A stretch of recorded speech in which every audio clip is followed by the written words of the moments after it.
Good afternoon, Adele. Thank you so much for spending your late morning with me and the audience of the Inside Sharing Show. We're really fascinated about your stories, and we want to share with our audience in this region of the world. Okay, so thank you for joining the show. A pleasure. Thank you for having me. Very excited to be here.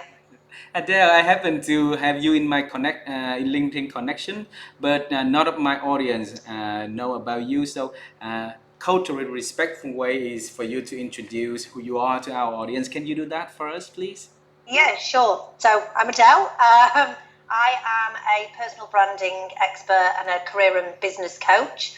Um, really around transformation. My passion is absolutely helping people to become the best version of themselves, to really get the best out of their lives and their career. Our careers play such a huge part in our life that if we're doing what we love and it's not feeling like work, our lives actually get better. So I have a saying: key to a happy life is a happy career. And so that's really what I help people find, and whether it's kind of growing or moving up in the corporate world, or a lot now is people that are looking to leave the corporate world and set up their own businesses or kind of grow their own businesses. So yeah, it's interesting and is something I absolutely love to do. Is this career happen to you by choice or by chance? A bit of both, really. So, kind of backstory, and I'll try and keep it short and snappy because it's a long one. But I mean, going back to school, I actually had no idea what I wanted to do, and I was quite envious of the people that were, knew what they wanted to do when they grew up. And I sort of, you're taking what university you're going to go to, or even, further back than that, what kind of, it was GCSEs back in my day. Really had no idea. Wasn't an academic, that was for sure. You work with kind of the career advisors at school that stick you in these boxes, which is something now I'm very passionate about, helping people break out of the boxes that they were told they should be in. And so, yeah, I was kind of, very lost from, those school days, right up until the early part of my career. And I think I spent the first 10 years not really knowing, not knowing what I wanted, and not actually knowing myself to know what was going to be the right career for me. And this is, with the coaching work I do, it's really, kind of uncovering more about ourselves and having that self-awareness, so we can actually find not just the right career, the right job, but the right company.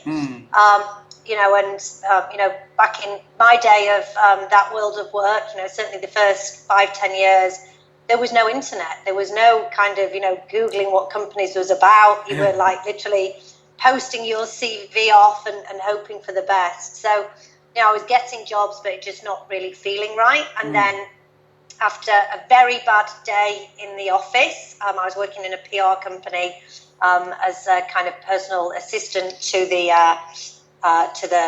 CEO, and who happened to throw a sandwich in my face because he was not in a very good mood. Walked into, so I walked out at lunchtime like, I hate this job, I have to go and find another job.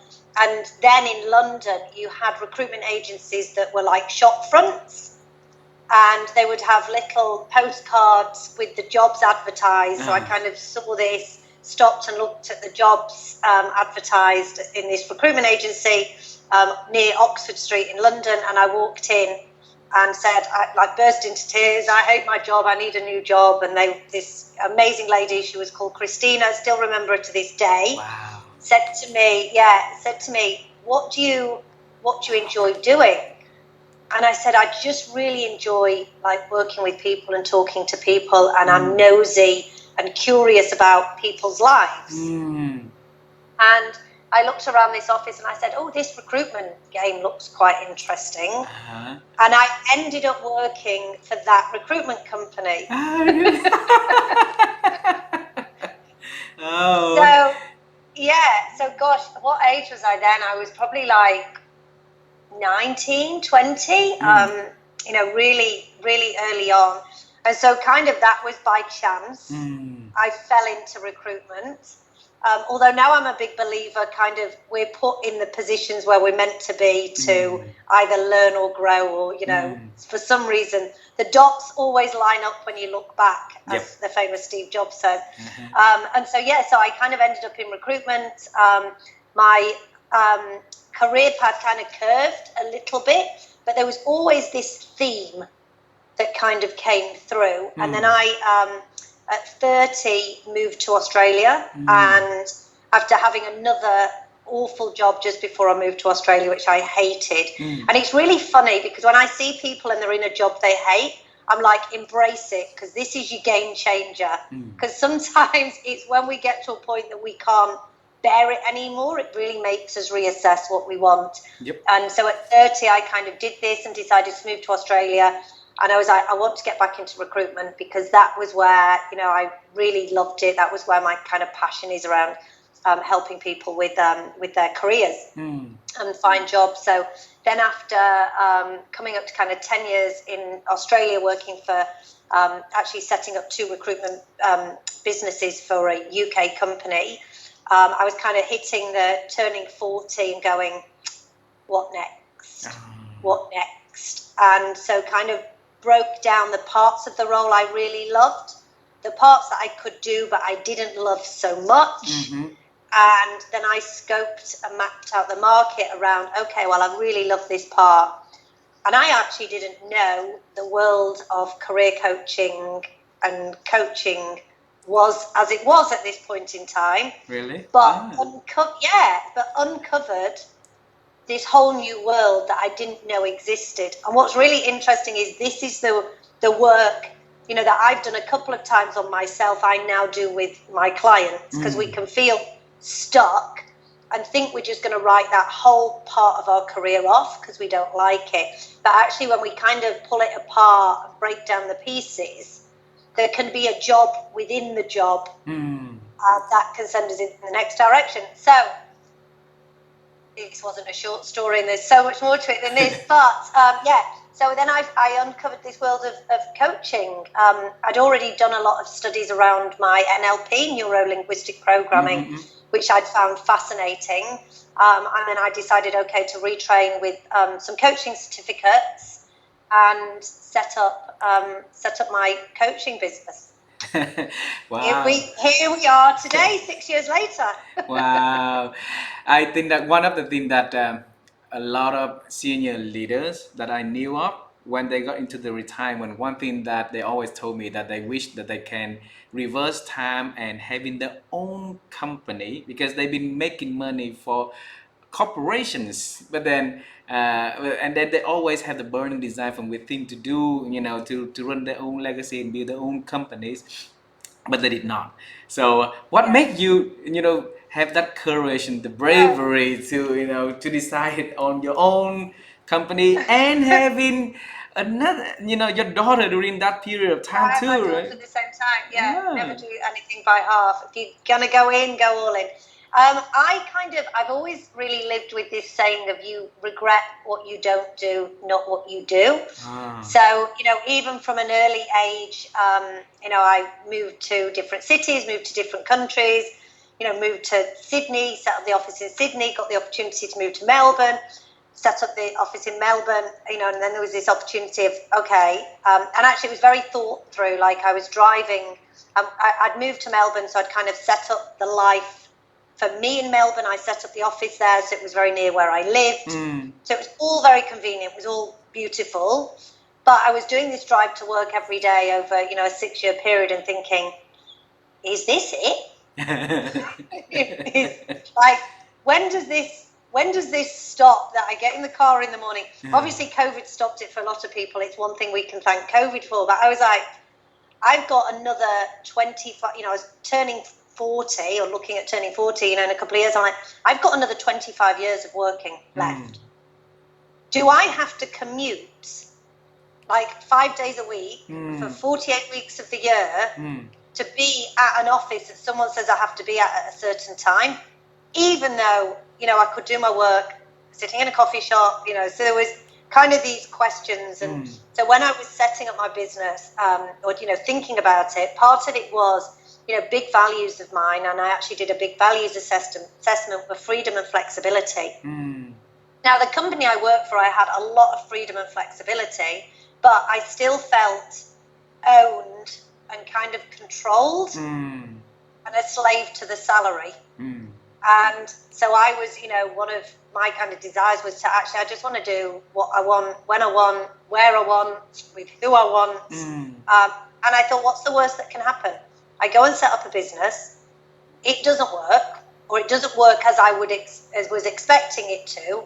I don't think things never work. It's just around the expectations. And I run with there's no failure, there's only feedback. So let's give it a whirl. I'm going to regret getting to 60 or 65 and not doing it than trying it now, because those corporate jobs are always there. Just like when I moved to Sydney, England was always there. If I got there and after 6 months, 12 months, whatever, I didn't like it, I just get on a plane and I go back. Yep. It's not going anywhere. So, it was the same. I was like, there's always those corporate jobs there. So what's the worst that can happen? And then there's a coaching model. I always forget the name of this. It's like Cartesian coordinates, which kind of give us some questions to ask. What will happen if I do this? What won't happen if I do this? What will happen if I do this? What will happen if I don't do this? So it kind of gives us a helicopter view of, okay. And, when I looked at it, I was like, well, this is just a no-brainer. Like, let's give it a whirl and see what happens. So, yeah, and also at the time I decided to move to Italy because part of my, idea was this laptop-free lifestyle, which nowadays is much more common, and you've got a lot of businesses that are actually really embracing this, which is great to see. But this is,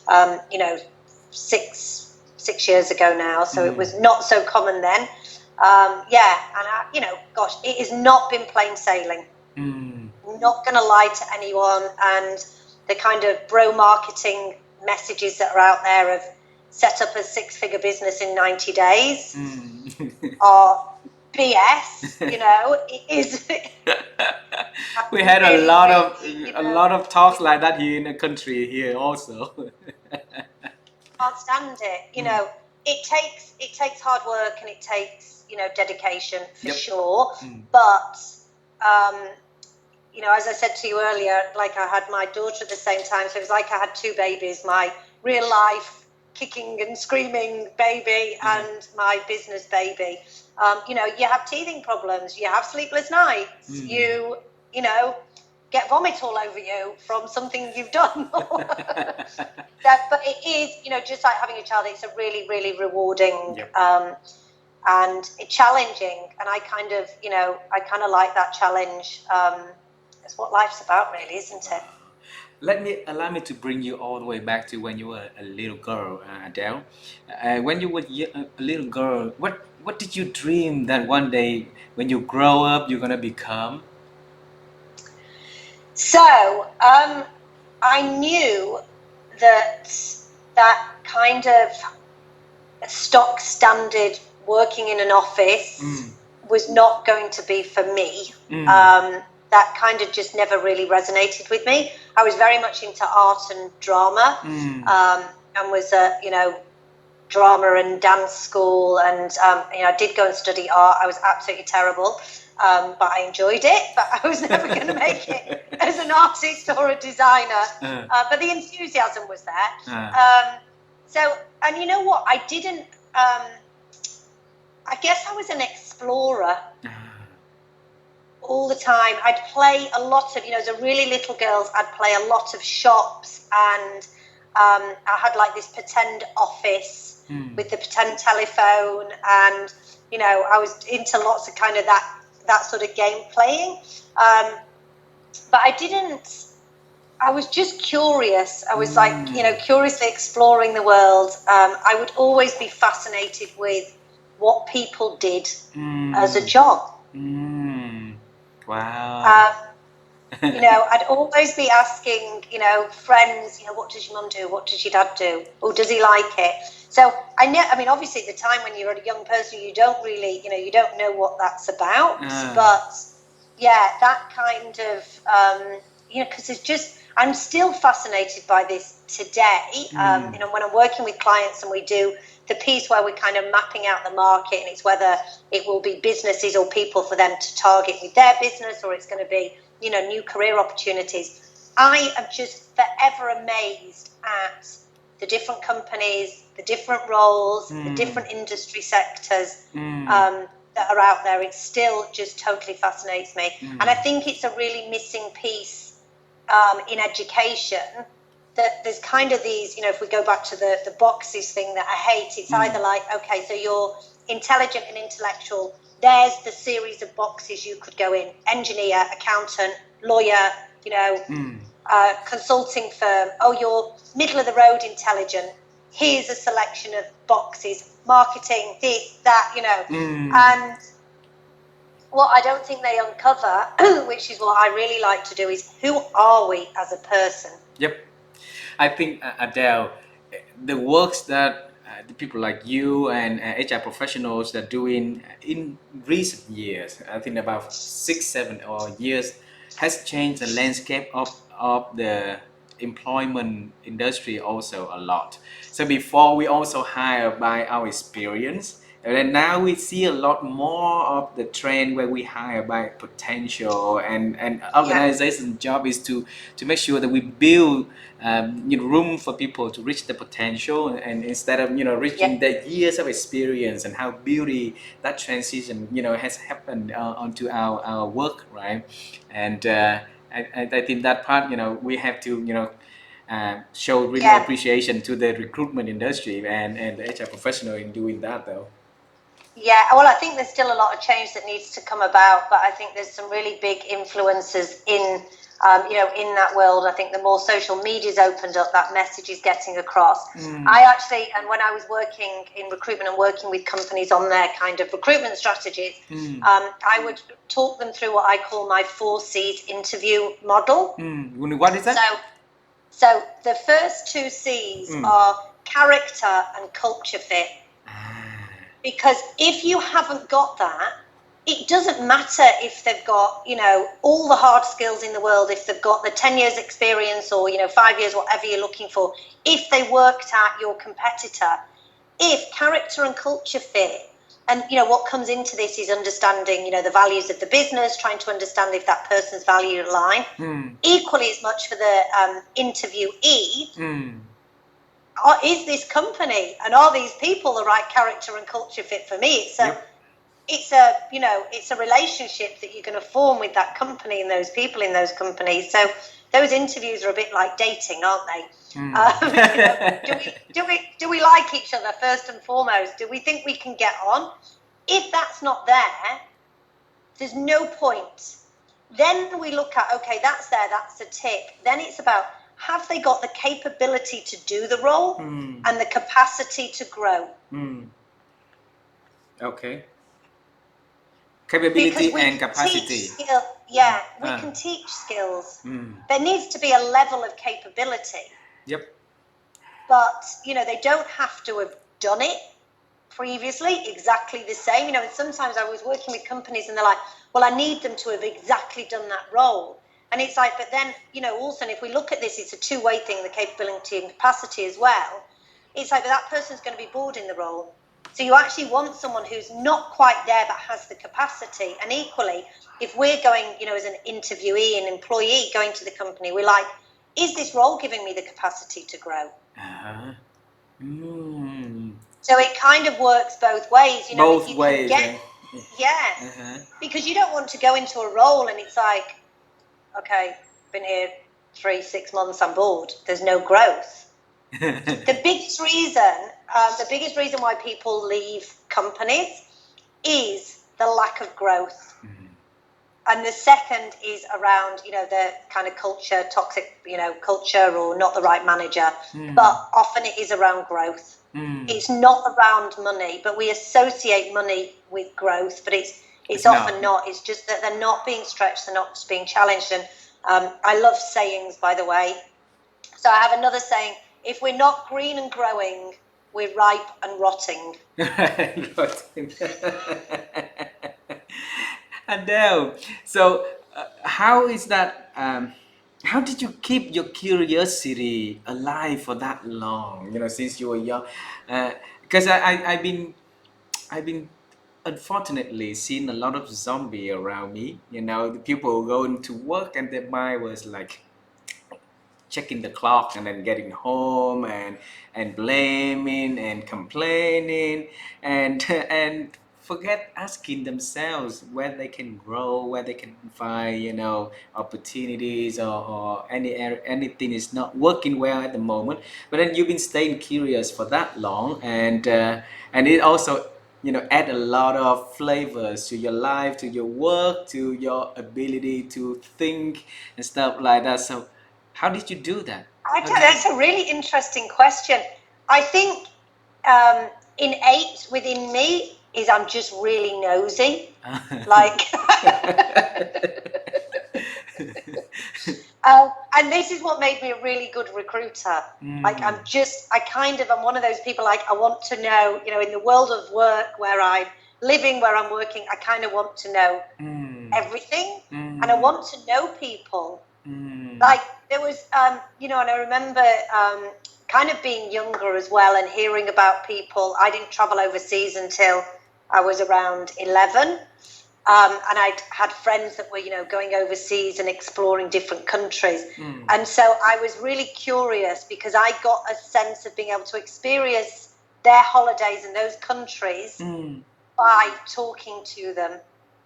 And so I guess there was kind of this way of always living vicariously through other people because we can get to experience so much more of the world when we're curious and talking to people and getting them to share, you know, I guess getting them to share their stories. This is what this is what we're doing here. So, you know, I think that was just in me, just intrigued. I was kind of a storyteller. I would, you know, I always wanted to break the rules. I was never a rule follower. I was a wild child and quite naughty. Partly because, you know, I was like, my God, there's this big, you know, and I'm still like this today. I'm like, there's this big wide world out there. I want to go and see. My daughter actually, on some of the kind of YouTube things that she's watching, there's things about how many states there are in America, and they talk about all the states. And she's like, oh my God, I want to go to, you know, she's only 4. She's like, I want to go to all these places, Mum. I want to go to California. It looks amazing. And so I think it's in some of us and it's not in some of us. You know, and that's, you know, there's still lots of places I want to visit. I would love to have been able to, and actually a dream of mine is that there's a TV show that showcases all the different jobs and like behind the scenes of all the different kind of jobs, like really random jobs that you'd never think of doing, that actually, you know, kids could look at and really get a flavour for, you know, what's out there and what it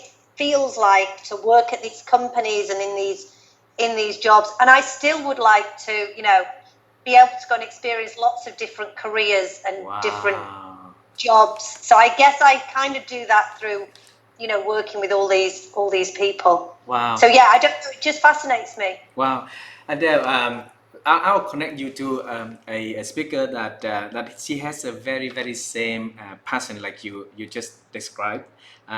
She's the CEO for an organization called the Mentor Project, and that is where all the experts that they do in the. Her name is Deborah Heiser. I will share her profile with you. Fabulous, thank you. The two of you, and their passion is to bring the current job that these experts are doing to the school, to the community, to the Yeah. kindergarten, so that the kid will know, what the astronaut actually his job is doing, what's the space engineer actually look like, what's the computer engineer actually doing, what the code developer actually doing, and things Yeah. like that. And it's a very beautiful thing. So I am the one who studying that chapter for Vietnam market together with my wife. So we are working with them to create that, that affiliation here in this country, and Brilliant. it will be very beautiful for our next generations. And your expertise will definitely add values to the So, operation that and Deborah is doing. So I'll yeah. connect the two of you. All right. Yeah. Because I think, there's, and again, another saying, but there's only so much we know. There's only so much we don't know. And Yep. there's a whole world we don't know that we don't know. Yep. Okay. So, when we're taking our, electives around kind of 14, 15, and we're picking subjects and topics, we're already thinking at that point about, university and what we might want to do. But we're working with such a limited amount of information, and we're often working with the information that's surrounding us. So what our parents do, our aunties, uncles, if we've got older brothers and sisters. And so I think this is where people can get kind of trapped in the wrong career paths, or not really reach their potential because there's things out there that they just don't know that they don't know. Yep. I did And it. so Yep. it's Go ahead. kind of being able to share this. Me and my brother actually both suffer dyslexia. So at school, back in the day, that was seen as, you're not very clever, because pen to paper we perhaps weren't, but it doesn't mean in here, we're not very clever. So again, you put in these boxes of this is all you can do. And so we're often limited by, and another saying I have our careers are limited by what we let ourselves believe is possible. Now, often those limiting beliefs have come from teachers and from parents. Yep. Unfortunately. Yes, and The one often closer to us. yeah. So at an early age of 10, 11, 12, if we're being told we're not good enough, and maybe we're just not good in that subject, maybe the education system just didn't work for us or whatever, we're then going down a career path that's potentially not right for us, and we could do much better. And it goes back to, really helping people be the best versions of themselves.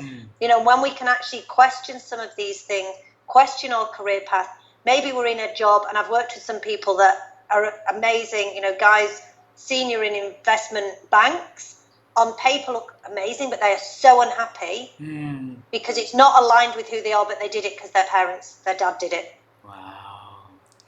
So it's, and I think really what sits at the kind of core of what I do is happiness, and helping people find happiness, because, if such a big element of our life, like our career and our working life, is out of balance with happiness.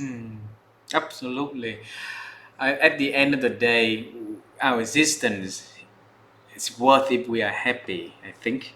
Yeah. And whatever Yeah. make us happy, treasure it. And then we have to work our way out to make sure that we get to the level of happiness that we would want to. Otherwise, it's not going to come automatically, right? Yeah.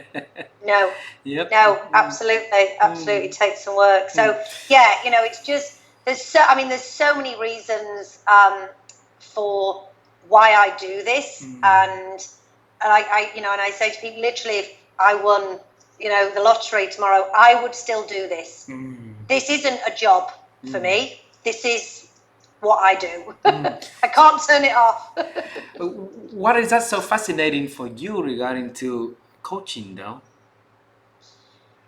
It's seeing the transformation in people. How can you share with us? So, gosh, there's been so many stories, people with massive career pivots that, like I say, people that have been, top of their game and seemingly really successful from a financial point of view in jobs, but, success without happiness is failure, and totally, totally career flipping into something else. that really aligns with them. Also, I think, as people, when we grow our values, some of our core values don't change, but the values and what we want, how we want to spend our time in our life change, and we don't always reassess our careers in line with, how we're evolving. So, seeing people really being unhappy and miserable, and work being like a chore and an effort. And, often the girls come to me and they're around kind of, 30, mid-30s. And then a lot of guys come to me around 40. My age. Your age. But to think, at 40 or at 30, at 40, you've got another 25 years left to work. And if you're unhappy going into work 8 hours a day, 5 days a week, and you've got, it's soul destroying. So when we kind of break down, and go through, and I've designed and developed lots of kind of processes and exercise, my latest model, which is more on the personal brand side of things, which I want to talk about, but it's called the Shine Effect. So I love kind of creating toolkits that we can use to help take this, I've got this big, I'm feeling stuck, I'm lost, I'm at a crossroads, I'm unhappy. What do I do? And breaking it down into steps and chunks to work through. And then you start seeing the Shine effect. Yes. Yeah, and often and I know when I do this work on myself, it's like those 3 o'clock in the morning wake up call. Oh my God, that's it. That's what's wrong. That's where I want to go. And uncovering one of the, kind of things that I do that I get a real sense of satisfaction out of is when we uncover these opportunities that they didn't know existed. So what is the Shine effect? Can you share with us? The Shine effect, yes. So the Shine effect is really around, so nowadays in the world of work, the first thing is obviously clarity on what you want. The clarity brings confidence, because when we get to the core of what you want, what you're good at, where you want to go next, why you want to go there, you start feeling more confident to move forward, either in setting up your own business, building your business, or your next, level up in your career. But we then can't sit there and go, okay, let's just wait for it to happen. We haven't got time for wishing, waiting, wanting and hoping. I'm very much a kind of action-taking coach with the people I work with. So then it's, very much, I need to get out to market and attract, whether it's the clients for my business or whether it's the new job. So we have to really stand out and shine to be attractive for these people. And we have to actually get in front of these people. So we really work, the Shine effect is how to build your personal brand and literally stand out and shine to attract opportunities for you. So, we work through kind of a process, and then actually building out your your personal brand, how you connect and communicate with people, how you pitch and present yourself with confidence, to really be able to go to market and, open up those doors for those opportunities. Nowadays, and this future-proofs either your career or your business. Nowadays it's not about passive approach, particularly in the, either whether it's building your business or the job market, kind of waiting for people to come to you or waiting to hear that someone's looking for your services. It's actually getting out there and building your network and getting known by the right people for the right reasons. I think the personal brand is still undermined by a lot of people, right? And then you've been specialized into this for a long time. Can you tell us why is that personal brand is important? And if we have that built up well, what the benefit would that bring to us though?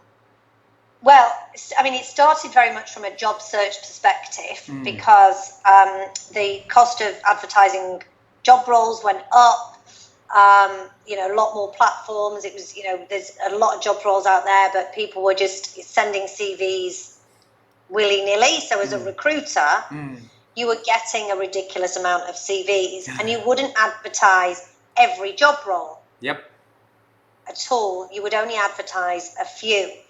And also then, you know, with a CV, same with a LinkedIn profile nowadays, you've got 6 seconds to make a first impression.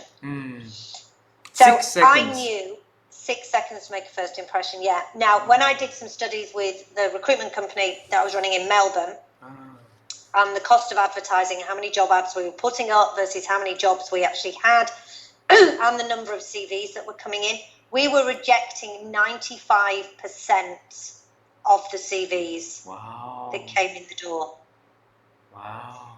Madness. Then obviously the likes of LinkedIn, you know, really started changing the game and transforming the, you know, how recruiters worked and the job market. So I saw kind of, you know, things were changing in terms of how we go out and get a job.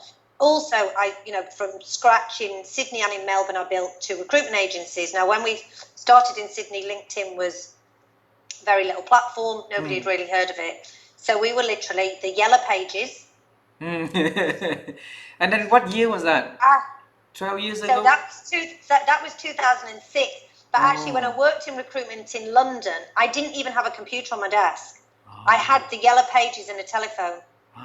And we literally, we didn't have a chair when we were doing what was called the power hour. And you could only get your chair back if you got a new client or a new job on.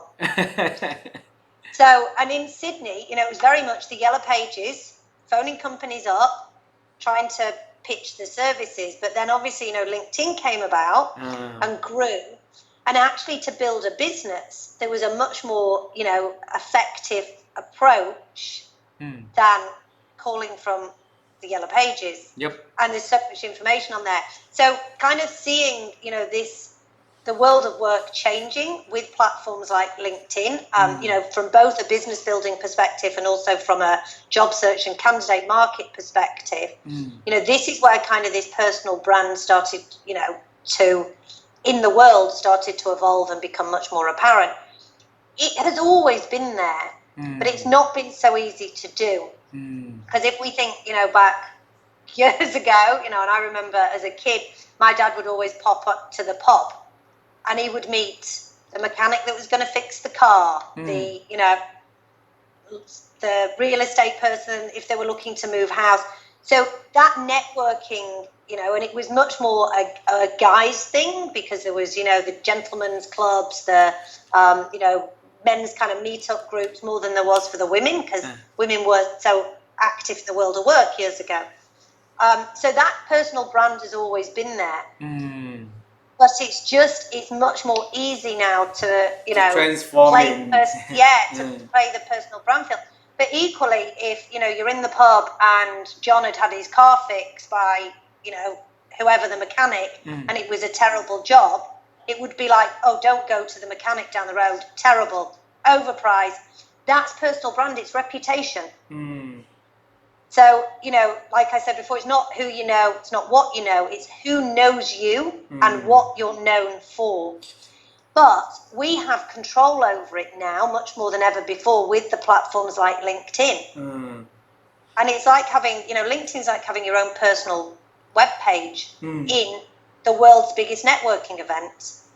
But, you know, more so than like on an Instagram or a Facebook, you can actually target the people you want to work with, you want to work for, people that might need your services. You've got recommendations on there, you know, like a TripAdvisor on your LinkedIn profile. So it's just, there's so much you can do with it and really craft your own kind of narrative to move the career in the direction that you want to go. But if we have only 6 seconds to you know, to get attraction from the future employers or you know, like you know, just a connection that we want to build up right, how can we make our you know, like personal brand more appealing so that, you know, within that 6-second frame, Adele will like to connect with me and Adele would like to offer me a chance to interview or something like that? Can you share? Yeah, I mean, on your And there's kind of two things, there's the personal brand online, which I talk about as your LinkedIn profile. It could be your Instagram, it's that top bit when people land on your Instagram or your Facebook page, that top thing people see, but also when we're introducing ourselves, because we're not just a job title. We're more than a job title. Yep. So, that personal brand, that 6 seconds is whether it's online or it's in person, it's in an interview. In an interview, often it's that tell me about yourself. So how do you catch them? How do you grab them rather than, tell me about yourself? Well, I'm a career coach. And where is that? Yeah. So as you said, tell me about yourself. I went on with a spiel. This is what I do. This is how I help people. So it's really not just not being known as your job title. And we really shouldn't, and yet so many of us do. And again, we put ourselves in these boxes. I'm just this, insert job title. We are not just that. We are this unique combination of our skills and our strengths and our experience that happens to be doing that job at that company. I see. So on the LinkedIn profile, you've got your photo, that's really important. You've got a chance to put a background image, which is to be able to showcase a bit more about you or your work. You've then got, your name. You've got the line under your name, which is your headline, which is actually, prime real estate on your LinkedIn profile, and is also one of the biggest search functions. So the number of people that I see that have got seeking opportunities under their name, but they're not going to come up in searches. They're not telling us what opportunities they're seeking. But I kind of, one of the kind of analogies I use to help to explain LinkedIn is if we think about it as our book. So we've got the picture of the book, we've got the picture of the author, we've got the name of the author, and then we've got the name of the book. Then with LinkedIn, it drops down to an about section, and that is the back of the book. So we have to write it that captures the reader's attention, gives something away that makes them intrigued to want to read the rest of the book and want to pick the book up and buy it. So all in 6 seconds. So the first 6 seconds, you've got that top image and the line, and then the about section. Now, LinkedIn the standard when you go to write the about section gives you kind of a template, and it says, I have a demonstrated history. There is millions and millions of people on LinkedIn that are saying they have a demonstrated history. Now, I say to people when I see that, if you were at a networking event, or if you were at a dinner party or a party and somebody said, hi, what do you do? I'm a career coach. I have a demonstrated history of 15 years experience. We don't talk like that as people. And so our LinkedIn profile is a chance to show who we are, our personality, and really somebody should just be able to read a little bit of your about section, not even all of it, and start to feel like they know, like, and trust you and want to read on. But we're still, a lot of people are writing LinkedIn profiles and CVs like they're a robot. Yep. I think that actually, I think it's the part is that people wants to be noticed. People wants to be, in the spotlight, but they just don't have the know-how how to do it. And it's the easiest way to put it there is, put this what I do. I'm a accountant. I'm a salesperson. I do sales. I do telephone calls and things like that. But not knowing how to put the personality, the story into the why I do and why Adele needs to get attention. Why I'm good at it, yeah. And that's the area that we always appreciate the works from a career coach like you and the people out there that help people to really unveil to unveil themselves from the crowd, and then for them to find a job that's fulfilling. Like you say, it's life is the happiness in life is where you have a good life and a good job. Otherwise, it's not going to be a happy, right? Yeah. And it's interesting you say, people want to stand out.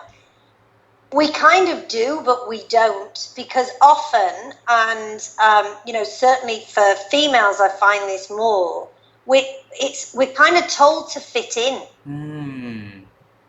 We're kind Why? of told to follow, and particularly at Even at now. school, or and as kids, it's like, oh, don't do that. You're making a scene, or people are looking. So it's often about kind of we're conditioned to play it small, and those people that are standing out, can be seen as arrogant, overly confident.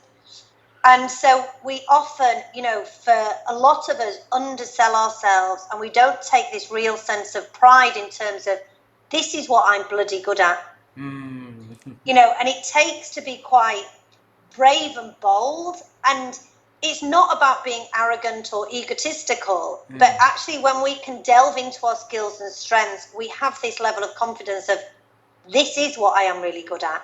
And I have tangible results to back up what I'm really good at. And I'm really proud that I'm good at this. So I want to showcase that and stand out and be seen for that. But often we kind of downplay, and it's kind of this rather than being, this is me. This is what I'm good at. This is what I could do for your business. This is what I could help you with. Are you interested? So part of the process of building the personal brand is to, kind of unlock our inner brilliance so that we really shine. The word that you're saying there is the word brilliant, right? And that is there's a fine line between be seen as good and be seen as arrogant also.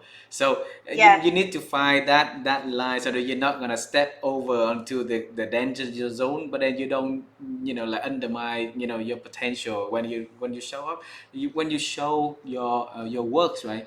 Is there any secret that we can like look at the way that we build the personal brand and not undermine what we do but are not overselling? Yeah. So, and when we're talking about ourselves, and whether it's verbally or whether it's written online, it's not overloading it with the buzzwords of I'm this, I'm that, I can do this. It's then actually, because that's just telling somebody you're amazing. We actually then want to show them. So one of the processes that I take people through is actually where we appreciate our achievements and really start capturing our achievement stories and pulling out that information, coupled with when we do this kind of zeroing in on your skills and strengths and unlocking, kind of that. It's about saying, actually, I achieved that because I was using these skills and strengths. So we actually make it tangible. So we're not just saying, and you can see LinkedIn profiles, I'm results orientated, always hitting my targets, doing this, I'm that, I'm this, I'm that. And then it goes down to the experience section, calling clients, setting up meetings. Like, there's nothing you've just said you're amazing. What results have you hit? What targets have you achieved? What budgets were you working to? If you were running a marketing campaign, what was the result? So we then start pulling in this kind of results-based information to really kind of back up what we're saying. So then it's not arrogant, but it's backed by facts. Yeah. If you think about it as marketing a product, Got it. It's really, the product initially, so we do this, we do that, but then it will kind of give us a bit more key information to really prove the facts of what it's saying. And that's really what we want to do. And this is where, the difference between what a good personal brand is and what it's not. Totally. There's just these profiles of, oh my God, I'm just brilliant, I can do this, I do that, but then you're not showing me. Show me something. Or, and you have to have that, whether it's in an interview, whether it's at a networking, just a conversation, you kind of, it's really good to have those results and those achievements that you've done with the work that you do. Wow. I have one personal story I would like to ask for your professional opinion. And this happened to me a few years, at least 7-8 years back already. I got a phone call from a VP of marketing for a company that I work for before. And basically, I had a LinkedIn profile, and I also had a Facebook account. And the Facebook account is where I really show my personal life, and I'm a naughty person too. So my Facebook account will have a lot of photos of gathering with friends, having beer, smoking, and traveling around. Where my LinkedIn profile is always about work and the work that we do. We had a very tough conversation. I'm a stubborn person also, so I would not change just because of a VP person called me to change. And up until now, back then, so a lot of people, my boss, my boss has to get involved and settle the situation. Uh, and up until now, I'm not sure whether or not my rejection was wrong, or his advice were good for personal brand, because I do see a lot of people still having like different lifestyle, different social platform. Yeah, it's an interesting one, isn't it? Because there's lots of parts of us, and some of us definitely have, and I did a lot of work around behavioral and personality profilings, and some of us have a very work mask and a very, non-work mask, and out of work mask, and they can be very different.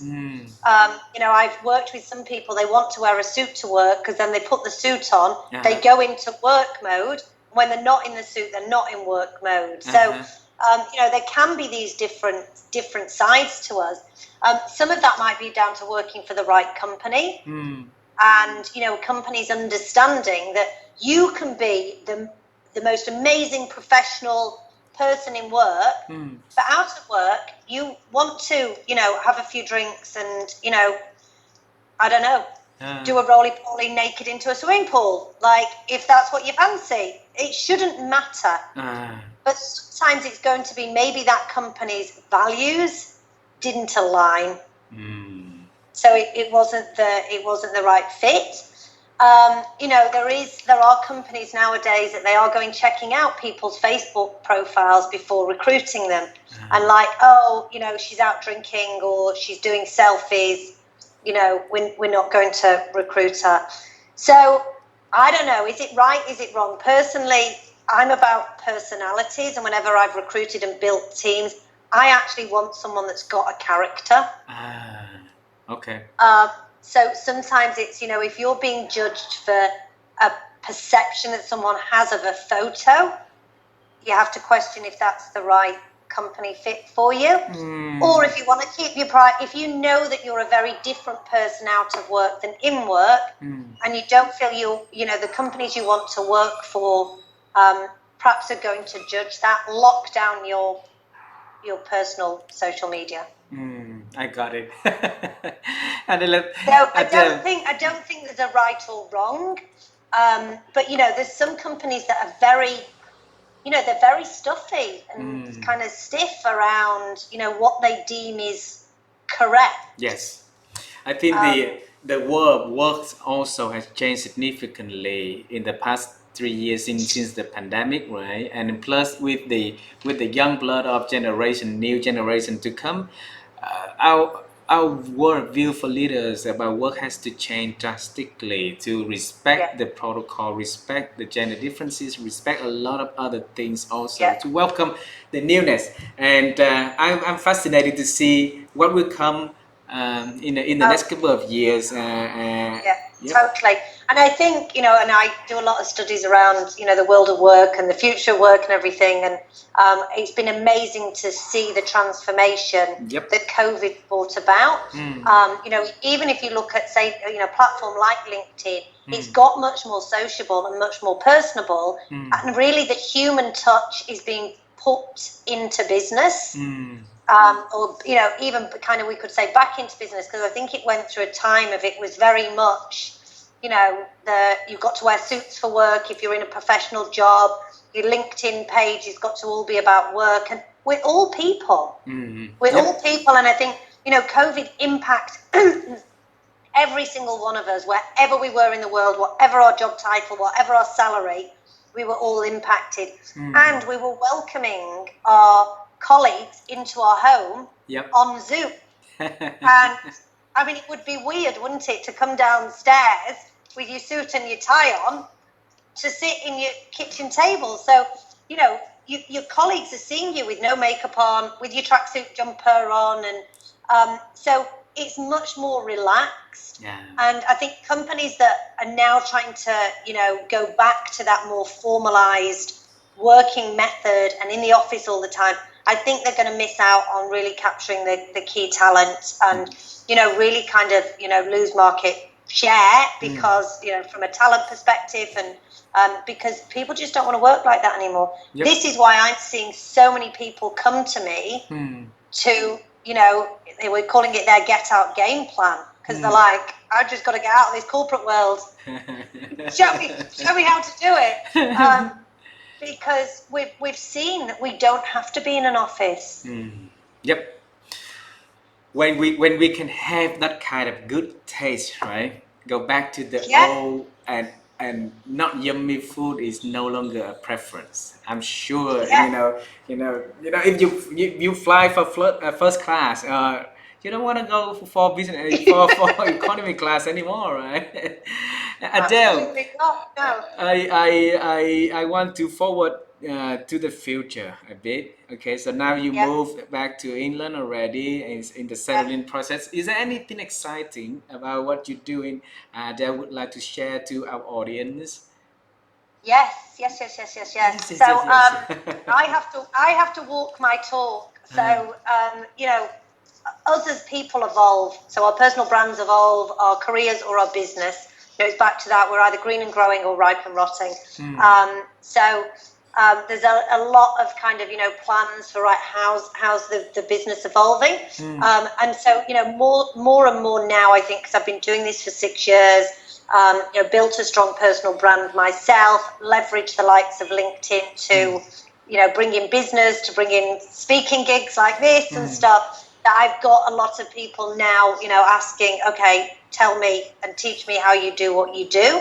So my kind of business has evolved a lot more into kind of startup business coaching and also, you know, coaching, which I love, coaching these people to do what I did, which was to, you know, take the leap out of the corporate world and set up on my own. So I have a new website, which is about to be launched, new coaching programs, a group coaching program, which I've worked on group coaching programs for organizations before, like associations, women in business. I've run some group coaching for them, but not kind of done my own. So I'm really excited to put that out. And again, it's, you know, it's going with that, well, let's give it a go, see what happens. There's no failure, there's only feedback. And, you know, so that's kind of happening. My daughter's about to start school, so that's a big milestone in the you know, in the parenting journey. And, you know, it's quite exciting to be back. I was living a very strange nomadic life in these crazy little villages and valleys in North Italy, and so it's nice to kind of be back in a bit more of a city hub and get to do some face-to-face work. Adele, earlier you mentioned is success is about hard work, about dedication, and then you combine with the passion of why you're doing it, the love of the job that you are doing. Success is certain. So we you know we wish you all the best, and we know this is gonna come and then good things will continue coming to you and to your family. All right, so we congratulations in advance too. That's what we always want to do. If we know something great in the future, why not? You know, why not celebrate now? Absolutely. Okay, and then thank you so much for you joining our program and sharing your story and your expertise with us. Remember, one day, you know, tell your daughter not only look at the that stays in America, but look at the map in Asia and point to Vietnam and say, "Mom, let's go to Vietnam." And then now you have my family here to take care of you guys. Okay? Yeah, we have a list already. She has a list of countries that she wants to visit. So